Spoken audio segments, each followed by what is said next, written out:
అమ్మా, ఇప్పుడు నేను ఇంటికి ఎలా పోవాలి అబ్బా? డాడీ కాల్ చేస్తున్నాడు. ఎక్కడున్నావురా? డాడీ డాడీ ఇక్కడే డాడీ, పక్కన చందులో ఉన్నా. ఏ రావా, పింఛన్ ఎత్తేద్దామని ప్లాన్ చేస్తున్నావంట డాడీ? ఏ రా, చెప్తాండేది వినపడుతుందా లేకుంటే మాటలు రావడం లేదా? డాడీ, నేను ఎందుకు అలా ప్లాన్ చేస్తా డాడీ? అవ్వ నాకు ఎంత ప్రేమగా చూసుకుంటుంది.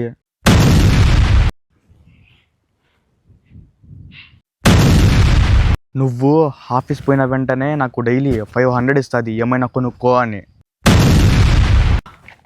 ఏమన్నావు? డైలీ 500 ఇస్తుందా? వామ్మో, ఊరికైనా చెప్పినా, ఇప్పుడు ఏం చేస్తాడో ఏమో. హలో హలో, వినపడుతుందా? వినపడుతుంది, చెప్పు.